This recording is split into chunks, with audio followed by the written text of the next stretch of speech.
And so now we're on the 3rd level, which is rather difficult, to say the least, because now the ground below you is literally dropping as you're running, or rolling, whatever you want to call it. And so since it moves, again, since everything in this game is random, you can be stuck in some pretty, yeah, you see what I mean? But luckily they gave you the ability to literally jump off of any surface, like I said, so you can jump like I just did there. But it's, this is quite difficult and impossible because way more stuff comes down than on normal. And you kind of gotta, like, you know, be ready for anything in front of you to just get completely wrecked like that. And the fire those things breathe out actually pushes you, so you can't, like, just sit to the side either. You have to go right down the middle. Oh! Epic. Epic as fuck. This is just an incredible game. I mean, this is, oh no! This is honestly better than most games put out today, and this is only like 4 stages long. Like, legitimately, if this came out like on Steam and they added maybe like another 6 or 7 levels to it and like a scoreboard mode or something like that, you know, for like competition, I would pay 20, 25 bucks for this. Like, 100% serious. I would completely pay for this game. I wouldn't even pay $5 for Modern Warfare 2. I wouldn't pay $5 for that fucking game, but I'd pay 25 bucks for this game if it had a few more levels. It's just, it's fun. It's a good idea. It's well executed. It's fun. It has difficulty, but it also has a mode for people who can't stand that difficulty. But it doesn't hold back on the difficulty, like I said, for people who want that kind of difficulty. And that's something you don't see in a lot of games nowadays. Is you either see the game be like ridiculously tough permanently, which alienates a large number of players, or you see the game be ridiculously easy without any way to make it harder, which alienates the hardcore players, which are generally the ones that blow all the money on like DLC and upgrades and like posting content about the game to promote it and all that stuff. So, you know, it's a well done idea. And this is done by some students at DigiPen College, you know? This ain't no fucking big ass company like Nintendo or, you know, Sony or something like that. I mean, I'm not trying to put you guys down that made this game by just saying you're just students or whatever. My point is you didn't have the backing of a gigantic game studio with like multi-millions to make this game. And yet it's still this fun and this good. And yet the companies that have the multi-millions and the entire backing of like multiple studios manage to make stuff that sucks. And I don't understand it. I don't understand it. It's like, I know they have to make money. I know these companies have to make money like the really big companies, so they stick with what works, but it's like, all the same, you're rich, you know? Take a risk once in a while. Sega did it, and that's why we have a lot of crazy-ass games that Sega made, because they took that risk. They had the balls to.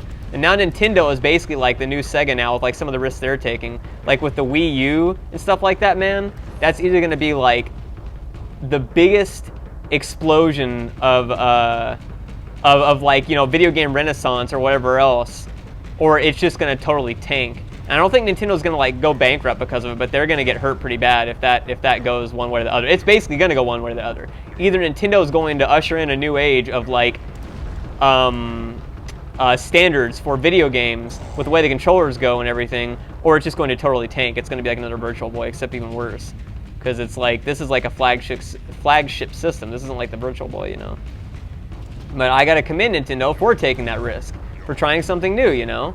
Granted, it has been like forever since the new consoles came out by any company and stuff like that, like a new main console, you know, and everything. But hey, that's because of that's because of the limitations of electronics we had. Now I gotta beat this fucking stage, man. There's still another stage after this, and it's even harder than this one. I gotta beat this. I gotta be the Igneous master. I gotta be the master of Earth science. Why would I do that again? Why would I just like jump like right down the middle? I've got to remember that's right there. You have to go around on that one. You have to go around. And this music's great too. Again, nothing super complex, but it fucking works. Oh, am I gonna actually survive this? Nope. Might have to play this one on normal just to actually beat the stage, just to show you what it's like. Because I can skip to chapter select and all that stuff. I just, you know, I don't want to skip it. Wow, I am eating a bag. But then again, it's being kind of unfair with the stuff here. You could probably theoretically hop on all those dragons to the side, but like that'd be really difficult to do that and still like keep momentum. Oh, well, thank you there, Mr. Brick. I've actually had stages on this where like a brick has like hit me and knocked me forward like 900 miles an hour like across the whole stage. Fucking hell though, I'm eating a bag on this. And no, it's not because I'm doing commentary. I'm focusing while I'm doing commentary. It's not hard to do. It's just I'm getting really unlucky with the way this stuff's falling. Wow, that was unlucky right there.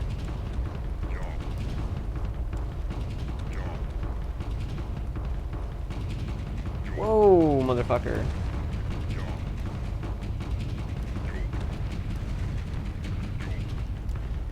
If you're wondering what this little totem guy's objective is, you'll see here when we get to the last stage. Okay, gotta go around on this one. Gotta go around, around, around. Oh no, I'm not gonna make it. Fucking hell.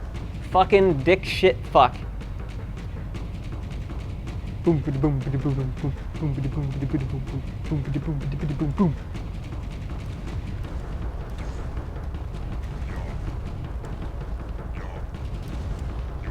Oh. This is actually a good opportunity for me to see if Fraps is still recording. I want to make sure of that. Okay, good, it's still recording. Actually, you can probably just leave that counter up there. Oh no, it actually tweaks out. Okay. Let's do this again then. There we go.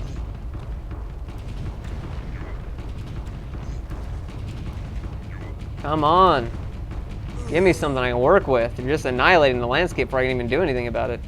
Yeah, I might just have to play this one on normal. I have beaten all the levels on this in Impossible. I did it on a stream a while back. Like, I had to play it for like 2 hours, but I finally beat them all. I finally beat them all in Impossible, and it was very satisfying and gratifying. See, that's the problem, is that if you get caught up, the entire stage is getting annihilated behind you. So it's like, you really have to keep your speed going. And then when you get something like a brick that hits you or something else like that, it really just kind of dicks you. Yeah, I'm just gonna play it on normal.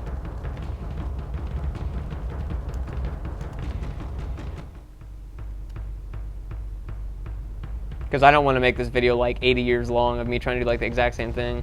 It's like for games like I want to be the guy, that's fine, but it's like when I'm trying to like show off the game, you know, I don't want to fucking like take forever on the same level. So now a lot less shit is going to be blowing up.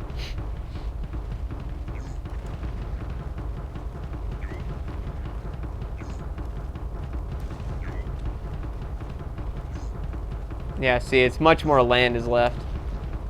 And I think when the things hit, they don't do as much damage. They don't take out as much collateral area.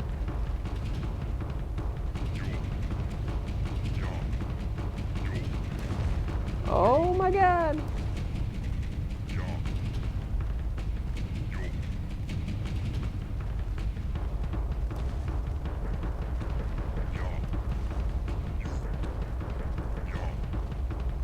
Yay, I made it. So now you like go up this maze or whatever, and here's like the totem god or whatever up there or something like that.